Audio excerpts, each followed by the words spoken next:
So wrap up process. Yeah. Okay, really cool. So I'll make this as straightforward as possible. So let's say we've gone through recruiting and we've gotten, and we're doing a new procedure, which I'll talk about right now, which I think would be very interesting. I'm glad you're here, Will. You might want to implement this as well. So ramp up is 2 weeks for us. First week is a mix of 3 different things. It's going for a company course that we have. So if you don't have an onboarding company course, make one. That's product training. Somebody asked me how important product training is. Very, very important.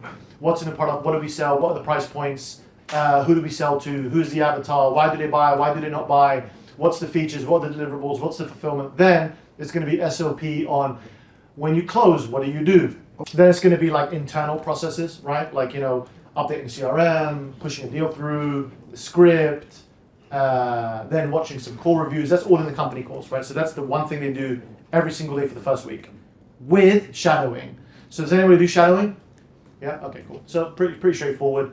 You stick one of your reps in as an assistant for another rep, and they will watch the other rep do their job so they can get a good feel of what it's like to be in the field. Some of your reps won't like this. That's fine. I don't force the guys to do it. It's not mandatory. So I'll just put them with the guys who are much better at ramp-up training. And you'll actually identify better leaders this way as well within your team. And then the next thing they do is just drill. So they drill objections and stuff like that. But when it comes to the second week, then we do a role play every single day. Every single day. So they do pretty much everything they did in the first week, right? Which is company course, shadowing, obviously attending all the team meetings, drilling, objections, etc. And then on the second week, we do it all with me.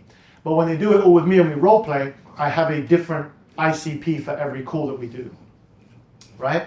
So I'll have the broke guy, for me, it's going to be, I don't know, for example, drum and bass, I don't know what that would look like, but for us, it's going to be the guy who has agency services, the guy who sells enterprise, the guy who has an organic audience but wants to scale into ads, etc. So I'll have 5 different ICPs that I role play with them to see how they handle each one, because each one's very different. And I'm looking for creativity there. Now, if they don't do well, we'll do a whole another week before we let them on the phones. So that's the key. The key is if we don't feel like they're ready to take a call, we move on. Now, there's one thing that we've changed I'm going to talk about in just a second, but Anton, go ahead. Do you role play the entire call or just discovery and then objection for themselves? I role play the entire call, but if they up discovery, I'll just stop. Yeah. And I'll start all over again, or I'll move it to the next day. Discovery is the most important part of sales. Did you say 2 weeks of the ramp up, then a week of daily?